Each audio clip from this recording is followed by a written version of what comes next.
They come from all over the world, seeking degrees in various disciplines, including medicine, business, and engineering.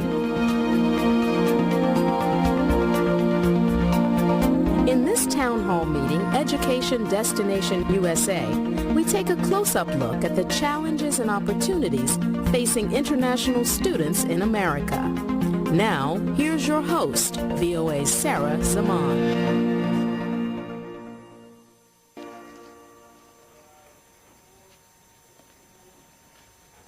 Hello and welcome to Education Destination USA, a Voice of America presentation brought to you in partnership with the George Washington University. Last year, more than 1 million international students came to the United States, and many more are hoping to join them on campuses around this country. But how do you even start to plan for this journey of a lifetime? How do you find the school that's the right fit for you? What do you write in your admissions essay? How do you find the money to study here? Because it's not cheap.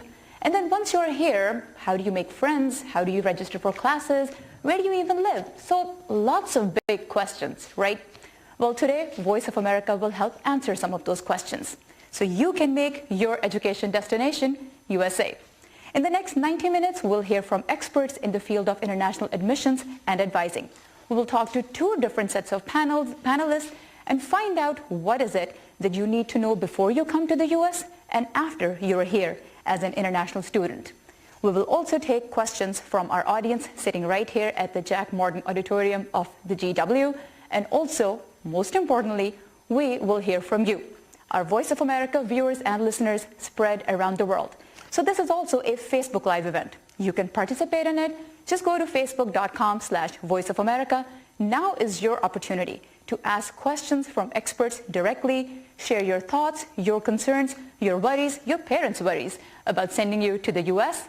And now I would love to introduce our panelists to all of us so we can get this conversation started. I would like to welcome Paul White. Paul is the Assistant Dean of Admissions at Johns Hopkins School of Medicine in Baltimore, Maryland. Our next panelist is Bianca Schonberg. She's the manager for the Office of International Student Services and Study Abroad at Houston Community College in Houston, Texas.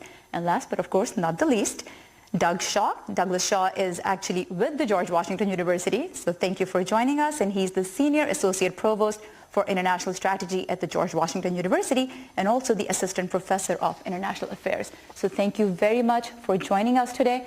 Before we get the conversation started and get all the questions, let's take a quick look at what some of the issues are that a lot of international students say they had to navigate through to come to the United States to study.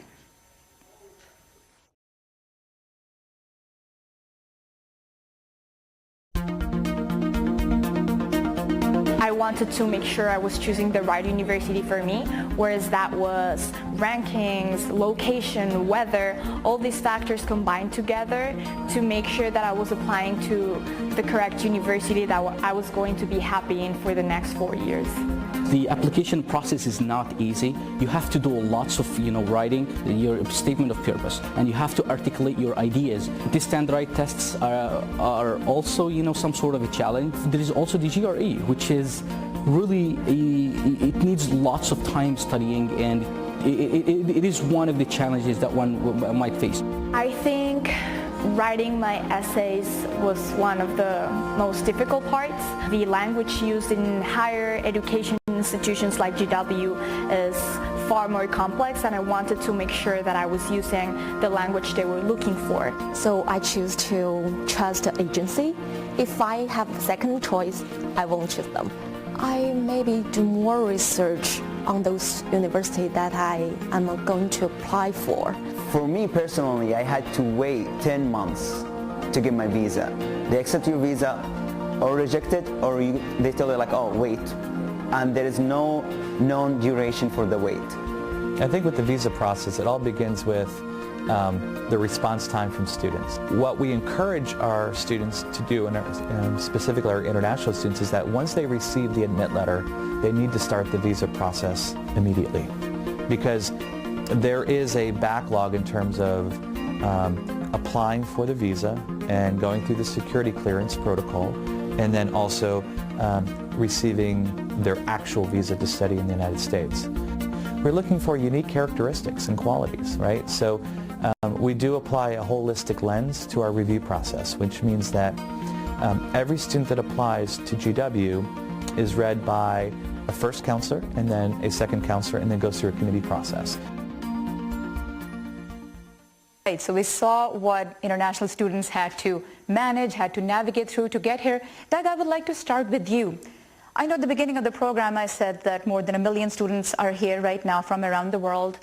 And then you have these students who talk about the difficulties of this process. But there are a lot of students who feel that it's a very daunting idea to come to the U.S. They want to come here to study, but they think that it's going to be very difficult.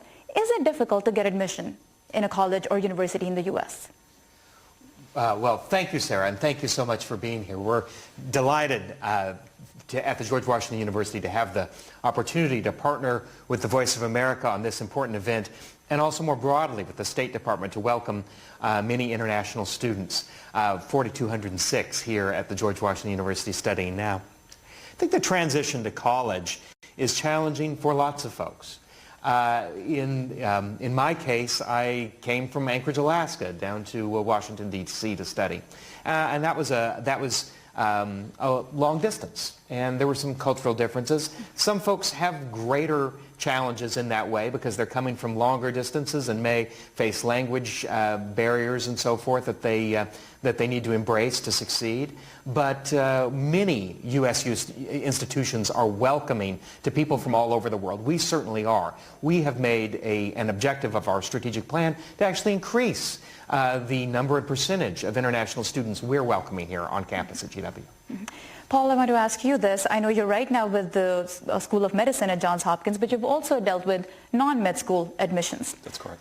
When a student considers this idea that I would like to go to the U.S. to study, even before they start their search for the right school, are there a couple of things that they need to keep in mind?